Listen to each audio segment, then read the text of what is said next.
Hello friends, ಈಗ ನಾನು ದಾಲ್ ಮಾಡೋದು ಹೇಗೆ ಅಂತ ಹೇಳ್ಕೊಡ್ತೀನಿ. ಫಸ್ಟು 2 ಈರುಳ್ಳಿ ತೊಗೊಳ್ಳಿ, ಮತ್ತು 2 ಟೊಮೊಟೊ ತೊಗೊಳ್ಳಿ, 1 ಲೋಟ ಬೇಳೆ, ಆಮೇಲೆ ಹಸಿರು ಮೆಣಸಿನ್ಕಾಯಿ ತೊಗೊಳ್ಳಿ, ಒಂದೇ 1 ಸ್ಪೂನ್ ಇದು ಏನಪ್ಪ ಅರಶಿನ ಪುಡಿ. ಆಮೇಲೆ ಇವಾಗ ಸ್ಟವ್ ಹತ್ತಿಸ್ಕೊಳ್ಳಿ. ಸ್ಟವ್ ಹಚ್ಚಿದ್ಮೇಲೆ ಸ್ವಲ್ಪ ನೀರಿದೆ, ಅದಾಗಲಿ.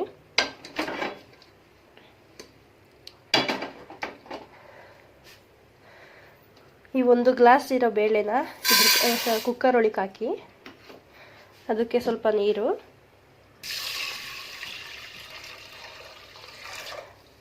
ಆ ನೀರಿಗೆ ನಾವೀಗ ಏನೇನು ಕಟ್ ಮಾಡಿ ಇಟ್ಕೊಂಡಿದ್ದೀವೋ ಈರುಳ್ಳಿ, ಹಸಿರು ಮೆಣಸಿನ್ಕಾಯಿ, ಟೊಮೊಟೊ ಅದನ್ನೆಲ್ಲನೂ ಈರುಳ್ಳಿಗೆ ಹಾಕಿ, ಎಲ್ಲ ಹಾಕಿದ ಮೇಲೆ ಸ್ವಲ್ಪ ಅರಿಶಿನ ಪೌಡರ್ ಹಾಕಿ, ನೋಡಿ ಇಷ್ಟು ಒಂಚೂರು ಅರಿಶಿನ ಪುಡಿ ಹಾಕಿದ ಮೇಲೆ ಇದಕ್ಕೆ ಸ್ವಲ್ಪ ಉಪ್ಪು ಹಾಕಿ, ರುಚಿಗೆ ತಕ್ಕಷ್ಟು ಉಪ್ಪು ಹಾಕಿ,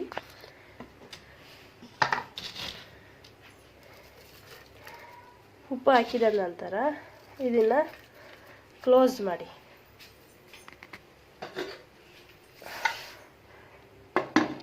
ಕ್ಲೋಸ್ ಆಗಿ 2ರಿಂದ 3 ವಿಶಿಲ್ ಬರೋ ತನಕ ಕೂಗಿಸಿ ಫ್ರೆಂಡ್ಸ್. ಇದು ದಾಲ್ ರೆಡಿ ಆಗುತ್ತೆ. 3 ವಿಶಿಲ್ ಹಾಕಿದೆ, ನೋಡೋಣ ಹೇಗಾಗಿದೆ ಅಂತ.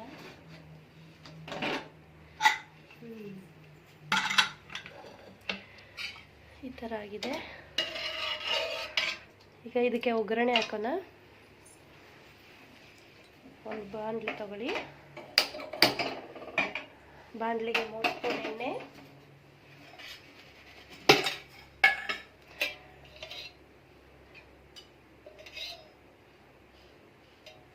3 ಸ್ಪೂನ್ ಎಣ್ಣೆ ಆದಮೇಲೆ ಜೀರಿಗೆ ಹಾಕಿ, ಒಗ್ಗರಣೆಗೆ ಏನೇನು ಬೇಕು ಅಂತ ತೋರಿಸ್ತೀನಿ ಈಗ. ಜೀರಿಗೆ, ಕರಿಬೇವಿನ ಸೊಪ್ಪು, ಒಣಮೆಣಸಿನ್ಕಾಯಿ, ಶುಂಠಿ ಮತ್ತು ಬೆಳ್ಳುಳ್ಳಿ ಜಜ್ಜಿಟ್ಕೊಂಡಿದ್ದೀನಿ, ಸಾಂಬಾರು ಸೊಪ್ಪು, ಸಾಂಬಾರು ಪುಡಿ, ಇದು ಒಂದು ಸ್ವಲ್ಪ ಹುಣಸೆ ರಸ. ಈಗ ಜೀರಿಗೆ ಹಾಕೋಣ.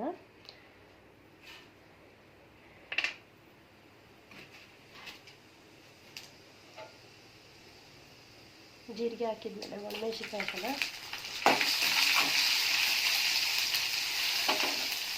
ಒಣಮೆಣಸಿನ್ಕಾಯಿ ಆದಮೇಲೆ ಕರಿಬೇವು ಹಾಕೋಣ.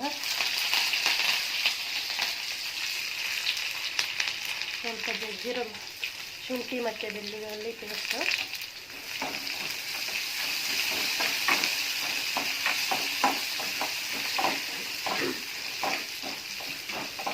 ಸ್ವಲ್ಪ ರೋಸ್ಟ್ ಮಾಡ್ಕೊಳ್ಳಿ. ಇದನ್ನು ಆಫ್ ಮಾಡಿ. ಈಗ ಇಲ್ಲಿಗೆ ಬರೋಣ.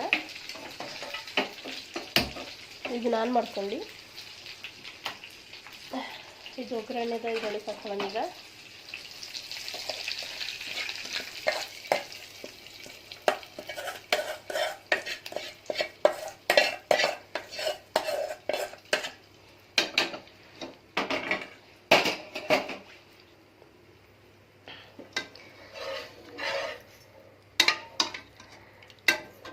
ಈ ಥರ ಆಗಿದೆ.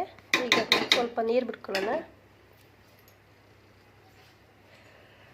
ಅದಕ್ಕೂ ಮುಂಚೆ ಸ್ವಲ್ಪ ಮನೆಯದು ಸಾಂಬಾರು ಪೌಡರು, ಸ್ವಲ್ಪ, ಆಮೇಲೆ ಸ್ವಲ್ಪ ಹಿಂಡನ್ನು ಏನು ಹಾಕಿದ್ನಲ್ಲ ಅದ್ರದ್ದು ಇದು ರಸ ಹಿಂಡನ್ನು ಚೆನ್ನಾಗಿ ಮಿಕ್ಸ್ ಮಾಡಿ.